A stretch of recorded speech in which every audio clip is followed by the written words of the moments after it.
इस साने करबला से पाकिस्तान में जो मसाइल हैं, या हमारे जैसे आपने सही कहा कि मुसलमान जो हैं ऐसे सोए हुए हैं कि उनकी गैरत नहीं जाग रही, क्या टीचिंग्स हैं इसमें, क्या फ़लसफ़ा है जिससे कि ये दोबारा लोगों के अंदर, इनके अंदर वो जज्बा इस्लाम मौजज़न हो, शहादत का जज्बा मौजज़न हो।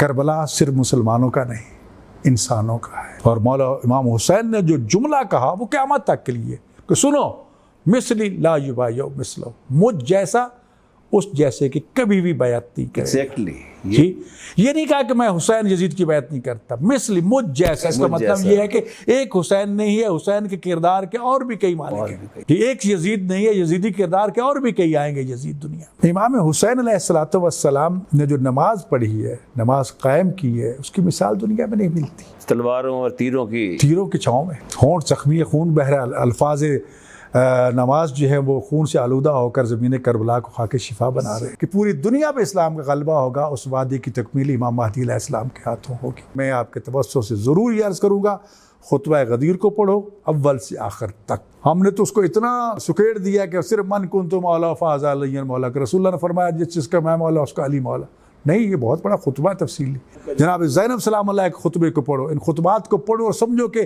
किन हालात में दीन की बका के लिए रसूल ज़ादियों ने और रसूल के ख़ानदान ने कुर्बानियाँ पेश की। हमें तो मुफ्त मिल गया इस्लाम। अहले बैत की शफाअत के बगैर हमारे पास कुछ भी नहीं है। असहाब भी अहले बैत शफाअत के मोहताज हैं। असहाब का बड़ा बुलंद मकाम है। इमाम ज़ैनुल आबिदीन अलैहिस्सलाम का बाकायदा दुआया पूरा एक चैप्टर है सहीफ़ा सजादिया में। लेकिन असहाब दरवाजे तक पहुंच सकते हैं, दरवाज़ा रसूल के अंदर नहीं जा सकते। अहले बैत अंदर भी जा सकते हैं, बाहर भी जा सकते हैं। अहले बैत जन्नत के वारिस हैं, मालिक हैं, जन्नत तकसीम करने वाले हैं। उन पे सदका हराम है अहले बैत रसूल पर, हम पे सदका हलाल है। मैंने अभी नज़राती कौंसिल में निज़ाम खुम्स पास करवाया कि ज़कात तो देते हो, सैयद जो औलाद रसूल है भूखी मर रही है, खुदकुशियाँ कर रही है, क्या मुंह दिखाएंगे रोज़े क़यामत लोगों को? या रसूलल्लाह तेरे बेटे तेरी औलाद यहाँ पर भूखी मरती, जबकि निज़ाम में खुम्स मौजूद है। शिया के भी, सुन्नी सब क्या मौजूद है। ये ईरान शिया, लिहाजा में इसकी हिमायत नहीं करते। ईरान को तुम्हारी हिमायत की ज़रूरत ही नहीं। इसका मतलब तुम्हारे नज़दीक वो यहूदी जो है वो ठीक है, वज़ीर आज़म उसका साथ तो जाओ, उसकी खैमे में चले जाओ। ये जो सूद का मामला है, ये अभी रिसेंटली ग़ालिबन जो 26वीं आईनी तरमीम हुई है उसमें कहा गया है कि जनवरी 2028 से शायद ये सूद के निज़ाम को ख़त्म कर देंगे। ये सूद के मामले में जो क्या अहकामात हैं, शी और सुन्नी क़वानीन में फ़र्क है या कोई डिफरेंट चीज़ है? देखें, बात तो ये, इसमें तो कुरान करीम की वाज़ेह आयत मौजूद है कि रिबा हराम है आपके लिए। अहलल्लाहुल बैअ व हर्रम रिबा, खुदा ने कहा कि तिजारत आपके लिए हलाल है, रिबा हराम है। अब सूद के बारे में तो कुरान का वाज़ेह हुक्म मौजूद है कि गुंजाइश ही नहीं है किसी मुसलमान के लिए। रसूलुल्लाह सल्लल्लाहु अलैहि वसल्लम ने ये सूदी कारोबार को खुदा के साथ जंग करार दिया है। कम उम्री की शादी का मामला है, ये मतलब कोई डिफरेंट मकतबा फ़िक्र है इसमें शी और सुन्नी में, या एक ही उस पर फॉलो करते हैं? इस सिलसिले में फिर मुख्तलिफ आरा है, जिस पे तकरीबन सबका इत्तफाक समझिए वो तकरीबन 18 साल की उम्र शरई तौर पर वो बालिग हो चुकी है। इसके बावजूद क्योंकि वजूदी तौर पर, जिस्मानी तौर पर वो इस काबिल नहीं है कि वो इज़्दिवाजी ज़िंदगी गुजार सके, तो लिहाजा शरीयत उसकी इजाज़त नहीं देती। अब रह गया मामला निकाह का। छोटी बच्ची है, मैं इसका तो 1 दिन की है, तो उसका दादा, उसका वालिद जो उसके वली है, वो उसका किसी के साथ निकाह कर सकते हैं। निकाह हो जाएगा, उससे महरमियत पैदा हो जाएगी। इज़्दिवाजी हुकूक कतन वो जायज़ नहीं है जब तक बच्ची वाक़यन सिन्ने बुलूग को नहीं पहुँचती।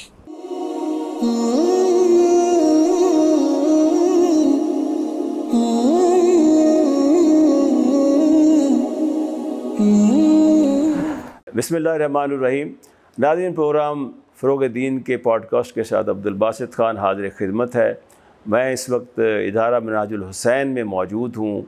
ये एक ऐसा इदारा है जहाँ पर हर कोई बंदा बशर आ सकता है। यहाँ बाकायदा पकवान भी पकता है, लोगों को दर्स भी दिया जाता है, हर एक को आने की इजाज़त है, कोई किसी फ़िरके की कैद नहीं है। और यहाँ मैं समझता हूँ कि इस्लाम के बारे में बातें होती हैं, इस्लाम के तबलीग के बारे में बातें होती हैं, इस्लाम की वसअत के बारे में बातें होती हैं, इस्लाम को समझने के बारे में बातें होती हैं। ये सब कुछ यहाँ सीखने को मिलता है। और आज इस इदारे में हम मौजूद हैं। एक बहुत बड़ी अहम हमारी मज़हबी शख्सियत हैं, मेरी मुराद है इलामा जनाब डॉक्टर मोहम्मद हुसैन अकबर साहब। Welcome to the show sir. मेहरबानी, शुक्रिया तशरीफ़ आवरी का। और मैं ये भी बता दूं कि ये जो इदारा है ये इलामा साहब की ज़ेर सरपरस्ती काम कर रहा है और बहुत माशाल्लाह कामयाबी से चल रहा है। तो मैं इलामा साहब को इसकी मुबारकबाद भी पेश करूंगा। मैं ये भी कहता चलूं कि इस्लामी नज़रियाती कौंसिल के ये बाकायदा मेंबर भी रहे हैं और इन्होंने बहुत अच्छी अच्छी तजावीज़ पेश की हैं। डॉक्टर साहब, सबसे पहले तो मेरी आपसे ये गुजारिश है कि ज़रा बताइए कि हमारे नाज़रीन को कि किस तरह आप माशाल्लाह जैसे डॉक्टर कैसे बने, फिर आप माशाल्लाह जो इलामा मोहम्मद हुसैन अकबर कैसे बने, क्या ये सफ़र था आपका, कोई बचपन से ख्वाहिश थी इसी तरह की या एक हादसाती तौर पर ये चीज़ें हुई? ये ज़रा हमारे नाज़रीन को इस बारे में मुख्तसरन बताइएगा। बिस्मिल्लाहिर्रहमानिर्रहीम। बहुत बहुत शुक्रिया। पहले नजफ़ गए, लेकिन नजफ़ के हालात ठीक नहीं थे। कुछ अरसा वहाँ रहे। हज़रत आग़ा इमाम ख़ुमैनी रहमतुल्लाह अलैह का वहाँ दर्स ख़ारिज होता था, आयतुल उज़्मा खोई का। कुछ अरसा उनके दुरूस में शिरकत करता रहा, लेकिन वहाँ कानूनी तौर पर रिहाइश न मिल सकी तो वापस पाकिस्तान आ गया। फिर ईरान का जब इनकलाब आया तो इनकलाब के बाद फिर दोबारा मैं कुम चला गया। फिर तहसील इल्म का सिलसिला कुम में रहा, इज्तिहाद तक तालीम जो है वो कुम में ली। फिर तबलीगी सिलसिला शुरू हो गया, तहरीर तहकीक का सिलसिला शुरू हो गया। असाज़ा ने जो असनाद कह लें या इजाज़ा कह लें वो दिया और फिर यहाँ वापस पाकिस्तान में उसी जामिअतुल मुज़र में और उन्वान उस्ताद सिलसिला शुरू किया। उसमें ज़्यादातर जो मेरी मामूरियत थी वो तकरीबन हुकूमती इदारों में, मीडिया में, सियासियात में, इस किस्म का शोबा। तो वो फिर साथ चलते चलते ये माहौल भी आता गया अल्हम्दुलिल्लाह। तो कुम में फिर काफ़ी अरसा रहे अल्हम्दुलिल्लाह। फिर यहाँ तो फिर मुख्तलिफ़ इदारों में चलते चलाते तो ये टाइटल जो है हुज्जतुल इस्लाम के या आयतुल्लाह के या अल्लामा के, ये उन्हीं में से मुख्तलिफ़ सिलसिले चलते रहे। वगरना जो निज़ाम तालीम कुम में या नजफ़ में है उसमें कोई दर्जा बंदी नहीं है। अब तो खैर उन्होंने भी कर ली है, लेकिन उस वक्त ओपन था, यानी कोई सख्ती नहीं थी। मैंने अपने जज्बे के तहत सुबह उस्ताद ने क्लास देनी है तो सुबह पहुंच जाना है, जहाँ देनी वहाँ पहुंच जाना है। कोई हाज़िरी नहीं होती थी, कुछ नहीं। यानी ख़ुद इंसान अपने तौर पर ही मसऊल समझता था और वो अपनी हाज़िरी, तो फिर वो सिस्टम में अल्हम्दुलिल्लाह हम चलते रहे। कुम में क्योंकि इनकलाब आया था तो लिहाजा इनकलाब के असरात और फिर उसकी जो तरजीहात, फिर उसके कानून साजी और ये मामलात वो हमारे आँखों के सामने थे। बहुत कुछ सीखा उसको। तो कुम से जब वापस आया मैं तो एक तो तदरीस का सिलसिला यहाँ शुरू हो गया, साथ साथ ये सियासियात भी, लोगों के सियासियात क्या थे, लोगों के काम लेने थे। तो जो उस पार्टी जो भी थी उससे हम काम लेते रहे। तो इसी दौरान फिर मियाँ नवाज़ शरीफ की हुकूमत आई और सियासी पार्टियाँ चलती चलाती रहीं। और इसी दौरान रफ़ीक तारड़ साहब जो हैं मरहूम पाकिस्तान के सदर, मैं इसी दौरान यहाँ 93 में जहाँ बैठे हैं यहाँ शिफ्ट हो गए, ज़मीन ली। तो ये इसका घर करीब ही था। वो सुबह जजेस के साथ निकलते थे तो यहाँ मैं सुबह दर से तफसीर कहता था कुरान करीम का लाउड स्पीकर पे, तो बाहर बैठ के सुनते थे। तो एक दिन इधर हम खड़े थे, इस दरवाजे पे को मट्टी आई ट्राली की, वो उतरवा रहे थे। तो गुजरा पूरा ग्रुप उनका, तो रुक के कहने लगे कि आप लाउड स्पीकर पे जो दर्स देती है टीवी रिकॉर्डर है या कोई दर्स? मैं देता हूँ दर्स, हम आ सकते हैं 100 दफ़ा हो। तो वो तकरीबन 5-6 महीने मेरे दर्स में सारे जजेस और चीफ जस्टिस साहब भी आते रहे। उसके बाद वो सेनेटर बन गए, फिर सदर बन गए। तो तल्लक वास्ता तो था। फिर तो नज़रियाती कौंसिल में उन्होंने मेरा नाम दे दिया। देखें, इस्लामी नज़रियाती कौंसिल हमारे पाकिस्तान का एक आइनी इदारा है जिसका काम ये है कि हर बनने वाला कानून जो है उसको दकीक निगाह से देखा जाए कि कुरान और सुन्नत के मुताबिक है या नहीं। इसमें तमाम मसालिक के उलमा भी मौजूद हैं, मुख्तलिफ़ टेक्नोक्रेट मौजूद हैं, माहिरीन तालीम, लॉ, मुख्तलिफ़ शोबों के लोग हैं। और जो भी मसला वहाँ पर आता है उसमें तफसीली बहस होती है। कई किस्म के मसाइल आए और अल्हम्दुलिल्लाह खुदा का शुक्र है कि मुझे एक तालिब इल्म की हैसियत से इस इदारे में रहते हुए कानून साजी करना पड़ी। मैंने कैदियों के लिए इज़्दिवाजी हुकूक और बाकी हुकूक पेश किए, वो मंजूर भी हुए, कानून भी बना। किसी ने फेडरल शरीयत कोर्ट में उसको चैलेंज कर दिया, मैंने फेडरल शरीयत कोर्ट में दिफा किया और आज अल्हम्दुलिल्लाह पाकिस्तान की जेलों में कैदियों को इज़्दिवाजी हुकूक मिल रहे हैं। ये कोई यानी एक बहुत बड़ा काम है। इसी तरह खुम्स के हवाले से मैंने अर्ज़ किया कि निज़ाम ज़कात तो मौजूद है गैर सादात, लेकिन सईदों के लिए, औलाद रसूल के लिए ज़कात सदका हराम है। जब मुश्किलात आती है तो वो कहाँ से खाएँ? हुकूमत का आइन ये कहता है पाकिस्तान का कि जिसका कोई वली वारिस नहीं है, जिसके पास कोई नफकर, इसकी ज़िम्मेदारी हुकूमत पर है। तो हुकूमत के सामने ये निज़ाम खुम्स जो कुरानी निज़ाम मौजूद है, जो इंसान का बना हुआ नहीं है, उसको इस्लामी निजाती कौंसिल ने बिल इत्तफाक बगैर किसी इख्तिलाफ राय के पास किया है। हमारी असम्बली को चाहिए, सेनेट को चाहिए, प्रेसिडेंट को चाहिए कि इसको कानून बना के नाफिज किया जाए। कौन सा अपनी जेब से देना है? देना तो कुदरती वसाइल से ही है। ये भी हमें अल्हम्दुलिल्लाह निसाब तालीम अभी मुरतब हुआ, उसमें हमने तकरीबन 500 साढ़े 500 किताबें मैंने देखी, उसमें मुख्तलिफ आरा पेश की जो स्कूलों में पढ़ाई जा रही हैं। हज का मामला हुआ, वसाइल चल रहे थे बहुत से, क्योंकि शिया फ़िक़ा में तो ख़वातीन बग़ैर महरम के हज पे जा सकती थी, हज वाजिब अमर है। वाजिब के लिए ज़रूरत नहीं है कि आप शौहर से या महरम से इजाज़त लें। हाँ, अगर आपकी इज़्ज़त नामूस को ख़तरा है तो फिर इजाज़त शर्त है। तो वो मैंने पेश किया और अल्हम्दुलिल्लाह दलाइल के साथ अब पूरी कौंसिल ने उसको पास किया है। अब वो कानून बन के नाफिज हो चुका है। दूसरा साल है कि पाकिस्तान भर के तमाम मसाले की ख़वातीन बग़ैर महरम के जा रही हैं। हाँ जी, इसी तरह मुख्तलिफ जो हमारे रोज़मर्रा के पैबंदकारी का मसला है, ये हमारे जो खुनसा का मामला है, उसके ट्रांसजेंडर वगैरह के मामलात हैं, और जितने जदीद आजकल के मसाइल आते हैं उसमें अल्हम्दुलिल्लाह इस्लाम राय रखता है और वहाँ हमने अपनी राय दी है। सिलेबस बने मुख्तलिफ़ किस्म के लॉ कॉलेजेस के लिए, उसमें अपनी राय हमने दी है। तो खुदा का शुक्र है कि नज़रियाती कौंसिल में एजेंडे के मुताबिक तकरीबन हर मौजू पे जितना एक तालिब इल्म की हैसियत से रहनुमाई दे सकता था हमने दी है, जो आज कानून बन के पाकिस्तान में नाफिज है और पाकिस्तान के अवाम उससे फ़ायदा उठा रहे हैं। इसी तरह कुरान बोर्ड हमने एक बनवाया, कुरान मजीद का मसला था, उसकी प्रिंटिंग का मसला था, उसके लिए कानून बाकायदा इदारा बनाया, वो अल्हम्दुलिल्लाह चल रहा है। इसी तरह मुसलमानों के दरमियान यकजहती पैदा करने के लिए, फ़िरका वारियत को ख़त्म करने के लिए मुत्तहिदा उलमा बोर्ड कायम किया गया, उसको में फ़ाल किरदार अदा किया। तो खुदा का शुक्र है। फिर मदारस के हवाले से फिर जैसा कि मैंने अर्ज़ किया कि हमारा इदारा सब के लिए खुला है, कोई भी यहाँ आ सकता है, किसी को इस वजह से नहीं रोका जाता कि तू किस दीन मसलक से ताल्लुक़ रखता है। इंसान है, आए बिस्मिल्लाह इबादत करना चाहता है, इबादत क्या है, रहनुमाई लेना चाहे। हम तकरीबन यूनिवर्सिटियों के संगम में बैठे हैं, मुख्तलिफ़ यूनिवर्सिटियों के तलबा तलबात आते हैं, हमसे PhD MPhil वगैरह के थीसिस में रहनुमाई लेते हैं, हम सबको रहनुमाई देते हैं। तो अल्हम्दुलिल्लाह आज़ादारी के हवाले से मुख्तलिफ़ कॉन्फ्रेंसेस होती हैं, हमारी पूरी दुनिया भर से शख्सियात को बुलाया जाता है और लोग उससे इस्तेफ़ादा करते हैं, ख़वातीन भी, हज़रात भी। खुदा का शुक्र है अल्हम्दुलिल्लाह, अल्लाह ताला से कबूल फ़रमाए और इसको मज़ीद वुसअत अता फ़रमाए। तो ये इदारे के हवाले से मामूली खिदमात हैं, अल्लाह कबूल फ़रमा ले।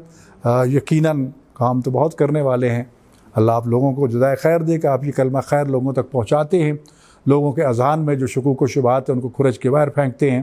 तो मैं समझता हूँ कि आपको इसका अजर तो खुदा ही देगा, लेकिन इन हालात में लोगों को बाखबर रखना, मौला इमाम जाफ़र सादिक़ अलैहिस्सलाम का फ़रमान है, आलम ब ज़माने ला यहजुम अलैहि लवाबिस, जो ज़माने के हालात से बाखबर रहता है वो हवासत ज़माना का निशाना नहीं बनता। लोगों को अगर जिस तरह आप ये बाखबर कर रहे हैं तो इससे बहुत से शुकूक व शुबहात दूर होंगे और लोग आपस में जुड़ेंगे, मज़लूमों के मददगार बनेंगे। तो ये छोटी मोटी खिदमत है, अल्लाह कबूल फ़रमाए। अच्छा, इस्लामी नज़रियाती कौंसिल जो है, आपने हाल ही में देखा कि एक कम उम्री की शादी की बारे में बहुत, जिससे कहते हैं कि बहस चली, और अब कम उम्री की शादी के बारे में मुख्तलिफ़ आरा हैं लोगों की, और इस्लाम में इसका क्या कॉन्सेप्ट है। आप क्या समझते हैं कि ये जो एक कम उम्री की शादी का मामला है, ये मतलब कोई डिफरेंट मकतबा फ़िक्र है इसमें शिया और सुन्नी में, या एक ही उस पर फॉलो करते हैं? देखें, सबसे पहले तो जो इस्लामी नज़रियाती कौंसिल की जो आइनी ज़िम्मेदारी है और हमारी कौमी असम्बली सेनेट वगैरह की, कि कोई भी बिल अगर आए तो उसको इस्लामी नज़रियाती कौंसिल में भेजा जाए, वो उसके बारे में अपनी राय दें कि ये शरीयत के मुताबिक है या नहीं। शरीयत के मुताबिक है तो ठीक है, नहीं है तो वो अपना एतराज़ लगा देंगे, बता देंगे, उसकी इस्लाह, तरमीम, तनसीख, कैंसलेशन जो भी है वो हो जाएगी। लेकिन अफसोस ये है कि ये आइनी इदारा बेख्तियार इदारा है। वो एक सिफारिश कर सकता है, आगे कौमी असम्बली और ये हमारे सेनेट वाले इसको तस्लीम करें या ना करें। यानी कि ये एक एडवाइजरी कमेटी है, एडवाइजरी काउंसिल है, और अगर वो उसकी कौमी असम्बली या सेनेट ना उसको माने तो फिर भी वो बिल अप्रूव समझा जाएगा। हालांकि वो ऐसा नहीं होना चाहिए, क्योंकि आइन तो ये कहता है कि पाकिस्तान का कोई भी कानून कुरान और सुन्नत के ख़िलाफ़ पास नहीं किया जाएगा। सरीहन ये तो आइन की पहली शिक्कें हैं शुरू की, तो उसकी मुखालफत है। लेकिन अफसोस यही है कि वहाँ पर असम्बलियों में भी जिस पार्टी का गलबा है वो अपना मर्ज़ी से काम लेता है, वो इस्लाम वगैरह को या उसके अहकाम को रौनता हुआ आगे चला जाता है। तो जहाँ तक ताल्लुक़ है कम उम्री की शादी का, यहाँ मैं थोड़ी सी वजाहत करना चाहता हूँ। अगरचे शरई तौर पर शादी निकाह का नाम है, जब एक लड़के और लड़की के दरमियान तमाम तर शराइत को सामने रख के निकाह हो जाता है तो वो एक दूसरे के लिए महरम है, शरई तौर पर वो मियाँ बीवी है। लेकिन अब अगला मरला आता है कि क्या इज़्दिवाजी हुकूक भी वो अदा कर सकते हैं या नहीं। नहीं, उसके लिए सिन्ने बलूग तक पहुँचना बहुत ज़रूरी वाजिब है, उससे पहले नहीं। सिन्ने बलूग से क्या मुराद है? अब इसमें भी मुख्तलिफ आरा है। कुछ चीज़ों का ताल्लुक़ तो इलाकाई तौर पर आब व हवा के हवाले से, मसलन ज़्यादातर फ़रीक़ैन की कुतुब मसालिक में लड़की 9 साल की बालिग़ हो जाती है, लड़का 15 साल का बालिग़ हो जाता है। लेकिन हमारे मुल्क में वो ग़िज़ाएँ नहीं हैं, वो माहौल नहीं है। हमारी बच्ची 9 साल की तो बिल्कुल ही मामूली सी बच्ची है, वो चीज़ नहीं है। लेकिन अरब माशरे में चले जाओ या इन मुल्कों में तो वहाँ वो भरपूर जवान होती है। तो इस सिलसिले में फिर मुख्तलिफ आरा है, जिस पे तकरीबन सबका इत्तफाक समझिए वो तकरीबन 18 साल की उम्र शरई तौर पर वो बालिग़ हो चुकी है, उसको माहवारी भी आ रही है, ये भी उसके बुलूग की इलामत है। ज़ेरे नाहबाल आ गए लड़के लड़की के, वो भी उसके बुलूग की इलामत है। इसके बावजूद क्योंकि वजूदी तौर पर, जिस्मानी तौर पर वो इस काबिल नहीं है कि वो इज़्दिवाजी ज़िंदगी गुजार सके, तो लिहाजा शरीयत उसकी इजाज़त नहीं देती। तो इसलिए इसको ये कह दिया गया कि कानून में एक हद मुकर्रर कर दी जाए, तो वो 15 साल 18 साल ये उम्रें मुकर्रर की गई, जबकि शरई नुक्ता नज़र से देखा जाए तो ये ठीक नहीं है। अदालत ने तो गालिबन सिंध में इस पर फैसला भी दिया हुआ था कि तो एक तो ये चीज़ है। अब रह गया मामला निकाह का। छोटी बच्ची है, मैं इसका तो 1 दिन की है, तो उसका दादा, उसका वालिद जो उसके वली है, वो उसका किसी के साथ निकाह कर सकते हैं, निकाह हो जाएगा, उससे महरमियत पैदा हो जाएगी। यानी जिसके साथ निकाह है उस बच्ची की माँ जो उसकी सास हो जाएगी, ये एक अलग मौजू है। लेकिन इज़्दिवाजी हुकूक कतन वो जायज़ नहीं है जब तक बच्ची वाक़ईन सिन्ने बुलूग को नहीं पहुँचती। और उसके लिए आपने वजह तौर पर फरमाया कि 18 साल कम से कम हो तो बेहतर है। एक बच्ची की उम्र भी बड़ी होती है और उसके साथ साथ ये भी है कि वो ख़ुद भी समझदार हो जाती है, वरना एक खुद 14 साल की बच्ची हो और एक गोद में बच्ची हो तो वो तो फिर बात नहीं बनती। तरबियत का भी तो आपको पता फुकदान होता है। अच्छा मौलाना साहब, ये 4 शादियाँ बड़े फ़ख्र से लोग कहते हैं कि 4 शादियाँ इस्लाम में जायज़ हैं, तो इस्लाम में तो अब भी जायज़ है और लोग कहते हैं 4 शादियाँ कर सकते हैं। आप मौजूदा हालात में जो तनाज़ुर में देखते हैं, जो मसाइल हैं, तो 4 शादियों के तसव्वुर को आप किस पैमाने पे देखते हैं कि 4 शादियाँ कैसे इंसान कर सकता है, कौन सा इंसान कर सकता है कि जिससे 4 शादियाँ आप समझें कि वो मुनासिब भी हैं और जायज़ भी हैं? वासिद भाई, ये तो कुरान करीम ने ख़ुद ही असूल वज़ा कर दी है। जहाँ कुरान का हुक्म आ जाए वहाँ मैं और आप कोई हैसियत नहीं रखते। कुरान करीम ने अगर 4 शादियों की इजाज़त दी है तो उससे अदल के साथ मशरूत किया है, और वो अदालत जो है किसी एक पहलू में भी किसी को तरजीह की इजाज़त नहीं। उनके इज़्दिवाजी हुकूक, उनका नानो नफ़का, उनकी बाकी ज़रूरियात ज़िंदगी, यहाँ तक कि अगर एक बीवी से मुस्करा के बोले, दूसरी से मुस्करा के बोलो, चारों से मुस्करा के बोलो, एक को मैं लिबास जो लेके दिया सेम वही लिबास दो, इस दवाजी हकूक़ के हवाले से सबको वक्त बराबर दो। यानी इसमें अदालत को शर्त रखा गया है कि अगर ये इंसाफ और ये शर्त आप पूरी कर सकते हैं तो फिर दूसरी शादी की इजाज़त है। अगर एक का भी आपसे हकूक़ की पासदारी नहीं हो पा रही तो दूसरी की किधर जाएगी। कहते हैं तकड़ी की तरह ऐसे तकड़ी से भी सख्त है। फिर इसमें ये चीज़ जो है, एक बात मैं ये अक्सर कहता हूँ, औरतें शोर मचाती हैं हमारे हकूक़ निस्वा, हकूक़ निस्वा।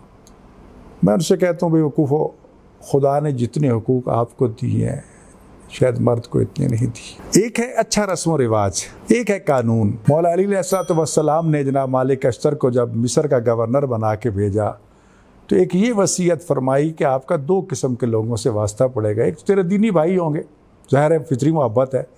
एक गिरोह होगा कि जो तेरे दीन को, तेरे निज़ाम को नहीं मानता, लेकिन दोनों के साथ मुसावात रखना। दूसरा, अच्छे रस्म रिवाज को ना छेड़ना, वगरना लोग तेरे दुश्मन हो जाएंगे। अब यहाँ हमारे यहाँ अगर हुकूक की बात करें तो नानो नफ़का शौहर पे वाजिब है। नानो नफ़का का मतलब क्या है? बीवी के कपड़े शौहर मियाँ इस्त्री करके दें, धो के दें। रोटी पका के ट्रे में रख के बेगम के सामने शौहर मियाँ पेश करें। बच्चा हो जाता है तो बच्चे की दूध पिलाई की कीमत औरत वसूल कर सकती है, शरअन ये जायज़ है जी। उसका जितने भी तकाज़े हैं ज़िंदगी के वो शौहर पर वाजिब हैं कि वो उनको पूरा करें। बीवी के क्या है? शौहर जिस वक्त उसे हम बिस्तरी के लिए कहे वो इनकार ना करे, उसके माल की हिफाजत करे, उसकी इजाज़त के बगैर उसके घर से बाहर ना जाए। तो इस किस्म की जो शराइत कंडीशनें हैं वो औरत के लिए। उसकी इजाज़त के बगैर जाती है बाहर तो फिर हदीस में मौजूद है कि जब तक वो वापस नहीं आती अल्लाह के फरिश्ते उस पर लानत करते रहते हैं। अगर वो किसी डॉक्टर के पास जाती है, इजाज़त लेके जाए, इजाज़त लेकर जाए। रसूल अकरम सल्लल्लाहु अलैहि वसल्लम का ज़माने में एक असाबी मरीज़ हो गया। उसके घर वाले उसकी बेटी के पास कि तेरा बाबा बीमार है। उसने कहा मेरा शौहर घर पे नहीं है, जब तक वो मुझे इजाज़त नहीं देगा मैं नहीं आऊँगी। फिर कासिद आया कि वो तो बहुत करीब मर गए। कहा नहीं, जब तक वो नहीं आएगा। कहा कि वो तो फौत हो गया है, अब गुस्ल कफन तदफीन है। कहा कि जब तक मेरा शौहर नहीं आता मैं नहीं आती, क्योंकि अब मैं उसके ज़िम्मेदारी में हूँ, उसके हुकूक मुझ पर वाजिब हैं, बाप के नहीं। खुलासा बाप दफन हो गया, सिलसिला बाद में उसका शौहर आया, मामला सामने आया। उसको तो चली जाती। उसने जब तू नहीं था तेरी इजाज़त के बगैर मैं कैसे जा सकती। जब रसूल अकरम सल्लल्लाहु अलैहि वसल्लम को उसका ये अमल पता चला तो आपने फरमाया तेरे इस अमल की वजह से खुदा ने तेरे बाप को माफ़ कर दिया जी। तो तकाज़े तो ये है जी। लेकिन एक वक्त ये होता है कि हमने अपनी बीवी पे एतमाद है, ठीक है भी, अगर मजबूरी है तो चले जाओ, तुम्हें इजाज़त है जी।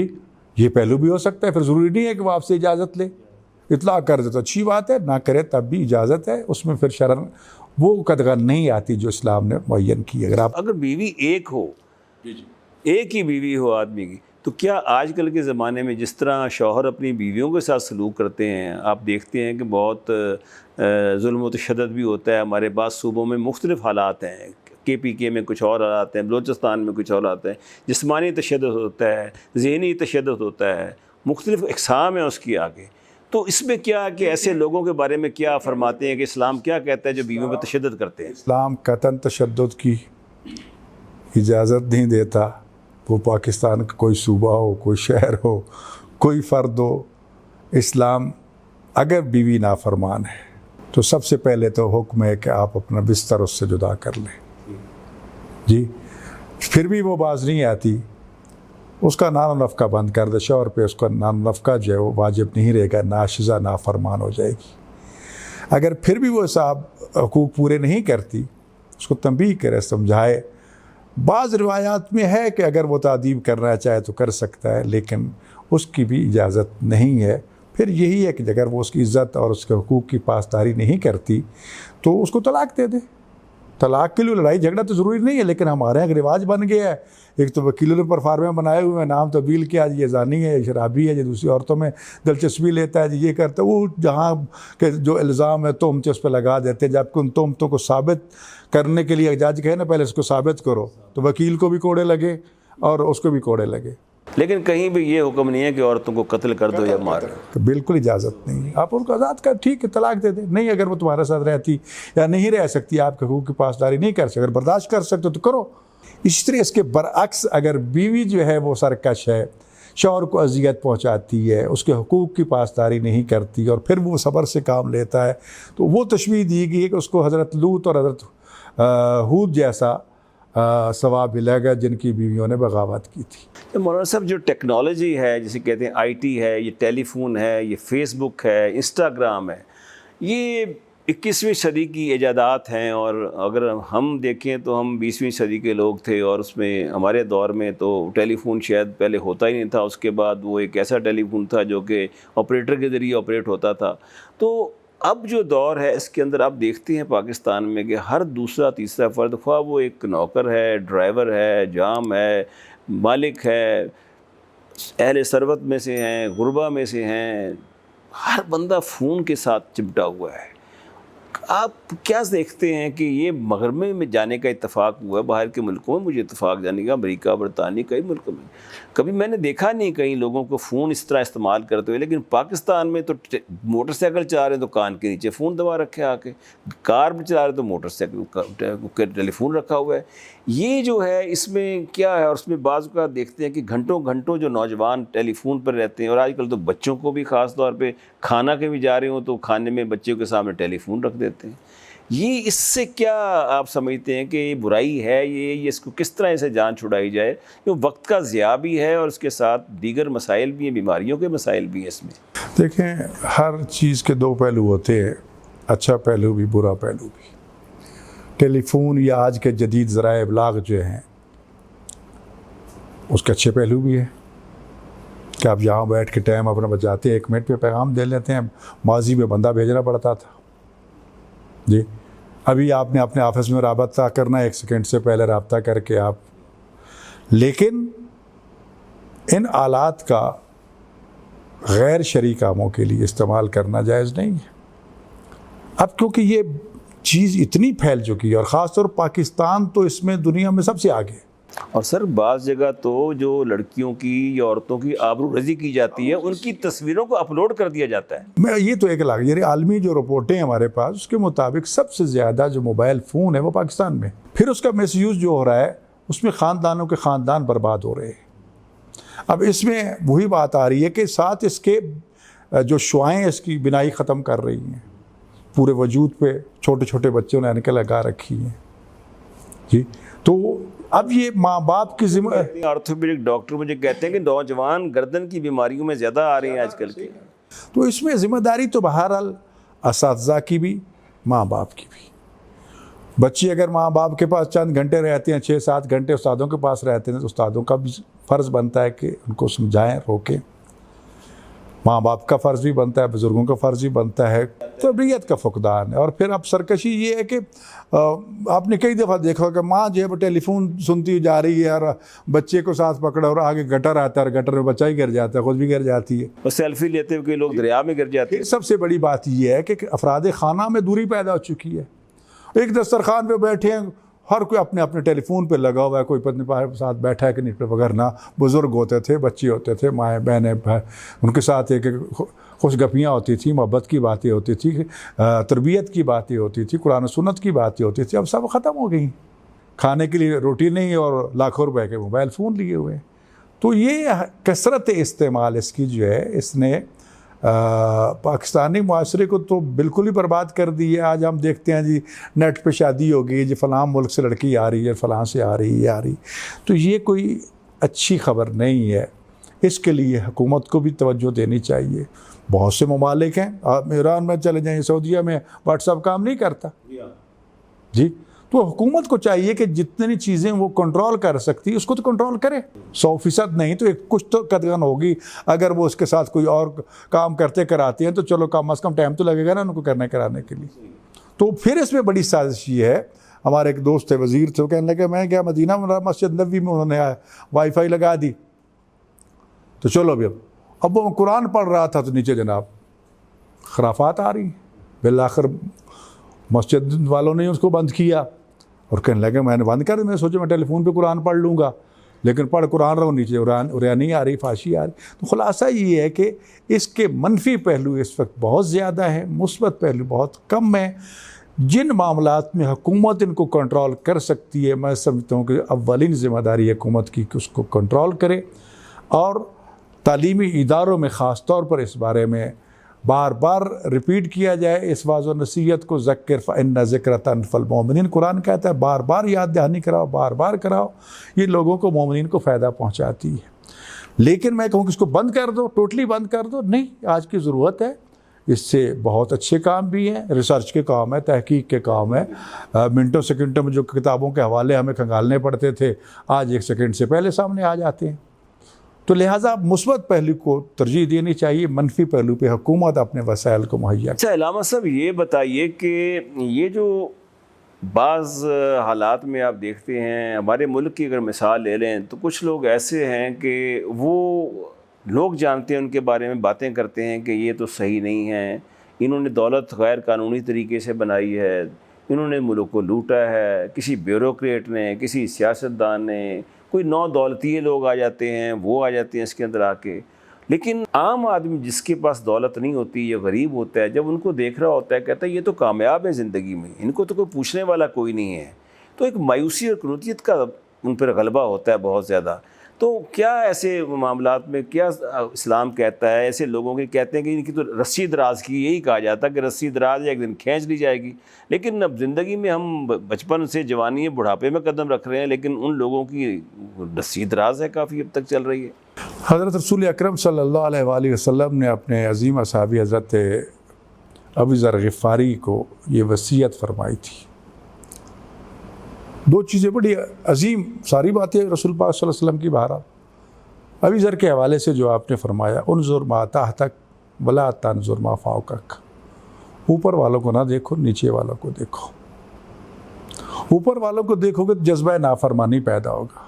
ओए ये गाड़ी पे है, मैं इस गाड़ी पे हूँ, उसके पास उससे कीमती गाड़ी है और मेरे पास ये गाड़ी है, तो नाशुक्री नाशुक्री नाशुक्री। इतना कीमती घर है मेरा, तो मेरा घर नहीं। नीचे देखोगे कि यार ये बेचारा तो साइकिल पे जा रहा है, मेरे पास तो फिर भी गाड़ी है, अल्हम्दुलिल्लाह मेरे अल्लाह। वो तो यार पैदल चल रहा है जी, तो मैं तो फिर भी साइकिल पे जा रहा हूँ। वो अपाहज है, वो ज़मीन गिर है, वो तो उस पर चल रहा है, तो मैं तो अपने पाँव से चल रहा हूँ। तो फिर मैं जज्बा शुक्र पैदा होगा। हमने ऊपर देखते हैं, नीचे नहीं देखते।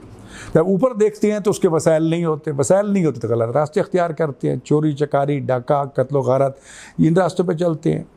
हमारी नस्लें स्कूल जाने के लिए घर से जाती हैं, कम कॉलेज यूनिवर्सिटी जा रही हैं और बाहर जाकर डकैतियाँ करती। इसको हम हसद का नाम भी दे सकते हैं, हसद भी कह सकते हैं, एक ज़हनी लालच दिखावा भी आ सकता है कि शायद बड़ापन ये है, जबकि बड़ापन जो है वो इसके अलावा खुदा ने अच्छी खसलात, इन अकरमकुम इंदल्लाहि अतकाकुम, कि अच्छी आदात, अच्छी खसलात जो हैं जिसमें वो पाई जाती हैं, वो अल्लाह के यहाँ ज़्यादा इज़्ज़तदार और मुकर्रम है। लिहाजा ये वो पहलू हैं जिस पे हमें मुसलसल, मसाजिद में क्या रह गया, अफसोस तो यही है कि हमारी मसाजिद में मजहबी फ़िरका वारियत पे बड़ा ज़ोर शोर से खुतबे दिए जाते हैं। वो बहुत बड़ा ख़तीब है जो एक दूसरे को गालियाँ दे, एक दूसरे को नीचा दिखाए, अखलाकियात की तरफ कोई तवज्जो नहीं देता। कि हर जुमा आपके पास हज़ारों लोग आते हैं, खुदारा 1 2 4 भी अखलाकियात की बातें बता दो, हो सकता है किसी के दिल पे असर कर जाए, और यकीनन असर करता है जी। तो हमें एक दूसरे की वो सब चीज़ें नज़र आती हैं, अपने गिरबान में हम नहीं झांकते। तो ज़रूरत ये है कि यहाँ पर उस्तादों की ज़िम्मेदारी, हुकूमत की ज़िम्मेदारी और माँ बाप की ज़िम्मेदारी, और इमाम मस्जिद जो है सबसे ज़्यादा उसकी ज़िम्मेदारी बनती है तरबियत के हवाले से कि लोग उसको अकीदत की निगाह से देखते हैं, उसकी बात को वज़न देते हैं कि ये जो बंदा खड़ा है ये खुदा और रसूल की बात कर रहा है। उस निस्बत से उसका एहतराम भी करते हैं, इज़्ज़त भी करते हैं, और उसकी बात को अहमियत भी देते हैं। अगर वो गलत बात करेगा तो ज़ाहिर मामला वही आएगा। मौलाना साहब ये बताइए कि ये माशाल्लाह एक ज़माना था जब MMA की हुकूमत बनी थी, और या जो आम हुकूमतें बनती हैं अब उसमें ये कोलिशन पार्टनर्स होती हैं इस्लामी जमातें मुख्तलिफ़ किस्म की, किसी की 2 सीटें हैं, किसी की 4 हैं, किसी की 10 हैं। आज तक आज़ादी की बात से क्यों नहीं, आखिर मुसलमान मुल्क हैं जो ला इलाहा इल्लल्लाह मुहम्मद रसूलुल्लाह पाकिस्तान का मतलब क्या, तो यहाँ पर क्यों नहीं लोगों ने इस्लाम को वोट दिया, क्यों नहीं इस्लामी क़ुव्वतें बरसे इक़्तिदार आज तक आईं? मुझे ये पार्टी वाले तो खैर बात पसंद नहीं करेंगे। हम नाम के तो मुसलमान हैं, लेकिन इस्लाम को हमने अपने ऊपर नाफिज नहीं किया। इमाम जाफ़र सादिक़ अलैहिस्सलाम ने फरमाया कि ऐसा किरदार पेश करो कि लोग तुम्हें तुम्हारा किरदार देख के कहें कि यार और तो इसमें कोई बुराई नहीं मगर ये मुसलमान है, ये शिया है, ये फ़लाँ है। अपना किरदार जब हमारा नफलिमा तकूलन माला तफ़अलून, उसूल तो खुदा ने ये दे दिया, वो कहते क्यों जो करते नहीं। अफसोस ये है कि हम कहते हैं करते नहीं हैं। जब तक कुरान को सुन्नत को हम अपने ऊपर हाकिम करार नहीं देंगे कुछ भी नहीं है। ये नमाज़ी रोज़े तो लोग पढ़ते हैं। एक ज़माने में शरीयत बिल का बड़ा चर्चा था, तो मैं हर मीटिंग के सेक्रेटरीट के सेक्रेटरी को झंझोड़ता था कि सेक्रेटरीट पे इस्लाम नाफिज हो जाए ना तो पूरे मुल्क में नाफिज हो जाएगा। तो अक्सर मेरे साथ लड़ पड़ते थे कि आप सेक्रेटरी की बात करते हो। हकीकत इबारत इस्लाम है, लोग ज़कात भी देते हैं, खुम्स भी देते हैं, नमाज़ें भी पढ़ते हैं, मस्जिद में कुरान पढ़ने वाले मौजूद हैं, सदक़ात खैरात देने वाले, और तुम क्या चाहते हो? असल तो कानून है जी। चोर को सज़ा मिलनी चाहिए, डाकू को सज़ा मिलनी चाहिए, ज़ानी को सज़ा मिलनी चाहिए। हुक्म देखो ना, मौला अली अलैहिस्सलाम ने जब ख़त लिखा तो ख़त का उसलूब ऐसा था कि मिन अब्दुल्लाह, पहले ये कहा कि ये ख़त अल्लाह के बंदे की तरफ से है, फिर कहा अमीरुल मोमिनीन अली इब्न अबी तालिब, फिर अपना मनसब भी बता दिया, फिर आगे बताया कि लल मालिकिल अश्तर। ये जवाब दिया कि अपने आप को आज़ाद ना समझना, तेरे ऊपर मैं हुक्मरान हूँ और मेरे ऊपर अल्लाह हुक्मरान है जो मुझे देख रहा है, मैं अल्लाह का बंदा हूँ। अगर हुक्मरानों में ये खौफ पैदा हो जाए, हमारी पार्लियामेंट की इमारत की छत पे तो खुदा के सारे नाम लिखे हुए हैं, लेकिन उनका असर हम पे नहीं होता जी। वहाँ क्या क्या जुल्म के कवानीन पास होते हैं, ऐसे कवानीन के लोग अभी पैदा ही नहीं हुए और उनके कातिल जो है वो पहले से कत्ल के मनसूबे बना के चले गए। कानून साजी मुश्किल तरीन काम है। अगर आपने अच्छा कानून बना लिया तो आइंदा नस्लों के मुहाफ़िज़ बन गए। अगर आपने गलत कानून बनाया चले गए तो जो अभी दुनिया में नहीं है उनके भी तुम कातिल हो जी। फिर आगे अदालतें उस निफाज में ख़यानत करते हैं। वाज़ी रसूलुल्लाह का फरमान है अल-काज़ी अला शफ़ीर जहन्नम, काजी तो जहन्नम के बिल्कुल नोक पे बैठा है। तो बात ये है कि मौलवी साहबान या दीनी जमातें, अफसोस तो ये है अगर तुम्हारा मंशूर दीन और इस्लाम का मंशूर और तुम्हें नहीं सीटें मिली, उनको तुम बातिल समझते हो, जालिम समझते हो, दूसरी जमातें वो फलान ढिमकान, फिर उनका साथ क्यों दे रहे हो? इसको मतलब बातिल की तक़वियत कर रहे हो, नज़रिए से हट गए हो। तुम्हारा फिर अपना कोई नज़रिया नहीं, जब तुम खुद अपने नज़रिए पे कायम नहीं हो तो लोगों को क्या कहोगे? इसका मतलब ये है कि इस्लाम के लिए नहीं, इस्लामाबाद के लिए। अच्छा मौलाना साहब, ये जो अब एक हमारे यहाँ शिया जो मसाजिद में जो अज़ान होती है वो अक्सर औक़ात लेट अज़ान होती है, सुन्नियों की जो अहले सुन्नत से ताल्लुक़ है वो पहले हो जाती है। फिर नमाज इस तरह होता है कि हम हाथ छोड़ के और हाथ खोल के, शिया हाथ खोल के पढ़ते हैं। ये जो एक फ़र्क है इसमें, अगर ये ऐसा बड़ा फ़र्क नहीं है, इस पर क्यों नहीं आपस में बैठ के इत्तफ़ाक़ कर लेते? तो क्या आखिर इसमें मानी है चीज़ें? देखिए मेरे भाई, जहाँ तक आज़ान का ताल्लुक़ है, सबसे पहली बात तो ये है कि 5 आज़ानें हैं, 5 नमाज़ें हैं। अब रह गया अल्फाज आज़ान और इकामत। मक्का मुकरमा में जब तक रसूल अकरम सल्लल्लाहु अलैहि वसल्लम रहे, आपने सिर्फ तौहीद की तबलीग की। मुशरिक थे, खुदा वाहिद की तरफ दावत दी, तौहीद का सबक दिया। हिजरत करके जब मदीना मुनव्वरा आए तो यहाँ यहूदी भी थे, ईसाई भी थे, तो लिहाजा तौहीद के साथ रिसालत की गवाही को भी शामिल किया गया। अहकाम जो हैं ज़्यादातर मदीना मुनव्वरा में नाज़िल हुए, नमाज मदीना मुनव्वरा में, रोज़ा मदीना मुनव्वरा में, जिहाद मदीना मुनव्वरा में। कितने अहकाम जो हैं उनका जो वही जो है वो मदीना मुनव्वरा में नाज़िल हुई। अब सिलसिला जो है एक सिस्टम की तरफ शुरू से चला आ रहा है, हज़रत आदम अलैहिस्सलाम से लेकर रसूल खुदा सल्लल्लाहु अलैहि वसल्लम तक आप माशाअल्लाह मुख्तलिफ इदारों में रहे हैं, आप प्रेप के बच्चों को तस्वीरी कायदे पढ़ाते हैं, साथ कहते हैं कि अलफ से ये और बे से ये और बे से, बड़ी किताबें नहीं पढ़ाते।